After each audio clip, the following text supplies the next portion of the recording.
हाफिज सईद का 70% आतंकी नेटवर्क साफ हो गया तो भारत के एक और दुश्मन मसूद अजहर का पूरा परिवार ही खत्म हो गया है। वो फूट फूट कर रोया और खुद के लिए मौत मांगने लगा।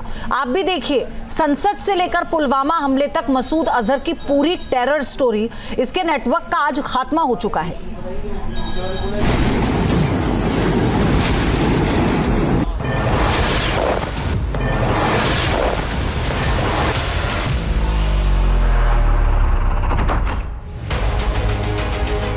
भारत के वज्र प्रहार से पाकिस्तानी आतंक छिन्न भिन्न हो गया और इस मिसाइल स्ट्राइक से एक इंसान सबसे ज्यादा तड़प रहा, जो आतंक की दुनिया का एक कुख्यात नाम है।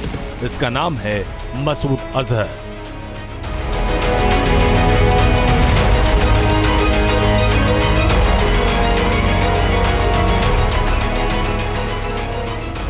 मसूद अजहर का बहावलपुर वाला आतंक का अड्डा भी तहस नहस हो गया। इसके साथ ही उसका कुनबा भी खत्म हो गया। न्यूज नेशन के पास वो दस्तावेज हैं जिसमें मसूद अजहर के करीबी और उसके परिवार के मारे जाने वालों के नाम दर्ज हैं। मोस्ट वांटेड आतंकी मसूद अजहर के परिवार के 14 लोग भी मारे गए हैं। अपनों की लाशें देखकर आतंक का फूट फूट कर रोया, खुद को कोसने लगा और बोला कि काश मैं भी मर जाता।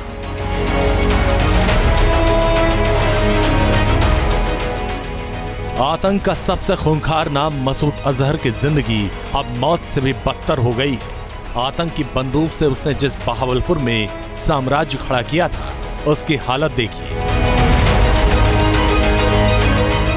पाकिस्तान के पंजाब प्रांत के बहावलपुर में जैश सरगना का सबसे बड़ा मुख्य अड्डा था। इसे जैश का ऑपरेशनल हब भी कहा जाता है। यहाँ मौजूद आतंकियों ने कल्पना नहीं की होगी कि आधी रात को भारत का ऑपरेशन सिंदूर उन्हें इस धरती से ही मिटा देगा।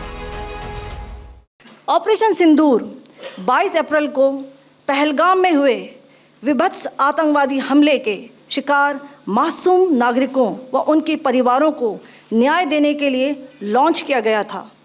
इस कार्रवाई में 9 टेररिस्ट कैंप्स को टारगेट किया गया और पूरी तरह से इसे बर्बाद किया गया। जैश ए मोहम्मद का यह बहावलपुर वाला अड्डा अंतर्राष्ट्रीय बॉर्डर से 100 किलोमीटर दूर है। यह अब पूरी तरह ध्वस्त हो चुका है। इसके अलावा सरजाल, बिलाल और कोटली कैंप को पूरी तरह तबाह किया गया। जैश अपने आतंकियों को यहीं ट्रेन करता था। उन्हें यहाँ हथियार चलाने की ट्रेनिंग दी जाती थी। जैश का आका मसूद अजहर पूरी तरह पाकिस्तानी सेना की सरपरस्ती में रहता है। उसके पास फिदाइन दस्ता भी है जिसके जरिए पाकिस्तान अपना आतंकी एजेंडा पूरा करता था। मगर ऑपरेशन सिंदूर ने मसूद अजहर के साथ साथ पाकिस्तान की भी बुनियाद हिला दी। जैश के नेटवर्क के 70% आतंकी मारे जा चुके हैं। उसकी टेरर फैक्ट्री पूरी तरह तबाह हो चुकी है। 20 अक्टूबर 2024 सोनमर्ग, 24 अक्टूबर 24 गुलमर्ग, 22 अप्रैल 2025 पहलगाम, इन हमलों के आतंकियों ने यहीं से प्रशिक्षण लिया था। सैयदना बिलाल कैंप, मुजफ्फराबाद, यह एक जैश ए मोहम्मद का स्टेजिंग एरिया है। यह हथियार, विस्फोटक और जंगल सर्वाइवल ट्रेनिंग का केंद्र भी था। लश्कर तोयबा का बेस था जो रजौरी, पुंछ में सक्रिय था। 20 अप्रैल 2023 को पुंछ में और 9 जून 2024 को तीर्थ यात्रियों के बस हमले में यहीं से आतंकी को ट्रेन किया गया था। जैश की ये वही आतंक की फैक्ट्री थी जहां से साल 2019 में पुलवामा अटैक को अंजाम दिया गया था। तब भारत ने पाकिस्तान को एक डोजियर भी सौंपा था जिसमें जैश ए मोहम्मद के आतंकी ठिकानों का जिक्र था। उस डोजियर के मुताबिक साल 2016 में पठानकोट एयरबेस पर हुए अटैक का कनेक्शन बहावलपुर की इसी आतंकी फैक्ट्री से जुड़ा हुआ था। पाकिस्तान का 12वां सबसे बड़ा शहर बहावलपुर जैश ए मोहम्मद का गढ़ और मौलाना मसूद अजहर का ठिकाना है। लाहौर से करीब 400 किलोमीटर दूर पाकिस्तान के शहर में जैश ए मोहम्मद का हेडक्वार्टर था, जो जामिया मस्जिद सुभान अल्लाह परिसर में मौजूद था। जैश के आतंकियों के बीच यह ठिकाना उस्मान ओ अली कैंपस के नाम से मशहूर था। जैश ए मोहम्मद का यह कैंपस करीब 18 एकड़ में फैला हुआ है। जैश के इसी गढ़ में आतंकियों की भर्ती की जाती थी। इसी अड्डे पर आतंकियों को ट्रेनिंग भी दी जाती थी।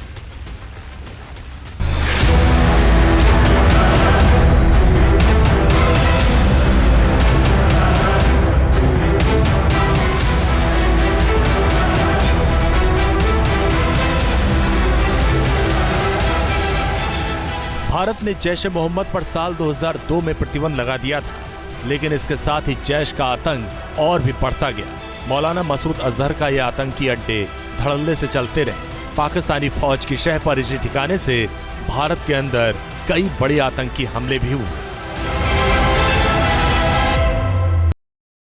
ये वही जैश ए मोहम्मद का आतंकी मौलाना मसूद अजहर है, जिसे साल 1994 में दिल्ली एयरपोर्ट से गिरफ्तार किया गया था। तब गिरफ्तारी के 10 महीने बाद ही उसके आतंकियों ने दिल्ली में कुछ विदेशी को अगवा कर लिया था और बदले में मसूद अजहर की रिहाई की मांग की थी, लेकिन उनकी साजिशें नाकाम हो गई थी और पुलिस ने बंदूकों को छुड़ा लिया था। लेकिन साल 1999 में मसूद के आतंकियों ने IC-814 का अपहरण कर लिया था और 155 यात्रियों के साथ विमान को कंधार ले गए थे। बाद में बंधकों को छोड़ने के बदले भारत सरकार ने मसूद समेत 3 आतंकियों को रिहा किया था। रिहाई के बाद से ही मसूद अजहर और भी आतंक का अजगर बन गया था। मसूद अजहर पहले हरकत उल मुजाहिदीन का सदस्य हुआ करता था। 1999 में रिहा होने के बाद उसने जैश ए मोहम्मद की स्थापना की। भारत से रिहाई के बाद मसूद अजहर को पाकिस्तानी हुकूमत और पाकिस्तानी फौज ने आसरा दिया। ISI के इशारे पर मसूद अजहर ने बहावलपुर में आतंकियों के लिए ट्रेनिंग सेंटर बनाया और वहीं से आतंक फैलाने लगा। साल 2001 में मसूद अजहर ने भारत की संसद पर हमला कराया। साल 2016 में पठानकोट में एयरबेस हमला। साल 2019 में पुलवामा में CRPF काफिले पर फिदायीन हमला। इस तरह न जाने कितने बड़े हमले के पीछे मसूद अजहर का ही हाथ था। साल 2019 में संयुक्त राष्ट्र ने मसूद अजहर को अंतर्राष्ट्रीय आतंकी घोषित कर दिया। इसके बाद से वो पाकिस्तान में दिखा नहीं। हालांकि पिछले साल दिसंबर में वो बहावलपुर मस्जिद में देखा गया था और वहीं से उसने भारत के खिलाफ जमकर जहर उगला था। जो selection of target and coordination and synergy of target, जिस तरीके से उन्होंने तालमेल के साथ बहावलपुर से लेके बहावलपुर मुरीद के, ये पाकिस्तान के पंजाब में है और LET और जैश ए मोहम्मद के हेडक्वार्टर्स हैं, से लेकर राइट अप टू ऊपर जाएं तो मुजफ्फराबाद कोटली तक 9 टारगेट को एक साथ हिट करना और इतनी प्रिसीजन के साथ हिट करना कि कोलेटरल डैमेज ज़ीरो है, यानी कि कोई सिविलियन कैजुअलिटी नहीं है, कोई मिलिट्री इंस्टॉलेशन को टच नहीं किया। तो ये जो कोऑर्डिनेटेड तरीके से फोर्सेस ने, प्रधानमंत्री जी ने जो विश्वास दिखाया था फोर्सेस में, फोर्सेस उस विश्वास पे पूरा उतरी हैं और ये पूरे देश के लिए बड़े गर्व की बात है कि हमारी सेनाएं इतनी सक्षम हैं कि दुश्मन को कहीं भी जाकर के उसको ढूंढ कर निकाल के मारेंगे। खुफिया सूत्रों के मुताबिक अजहर की सेहत ठीक नहीं थी। इसके लिए जैश की कमान उसके भाई अब्दुल रऊफ असगर के हाथों में सौंपी गई। अब ना तो खुनबा बचा और न ही गढ़। अब मसूद अजहर भी तिल तिल कर मरेगा। Team news nation.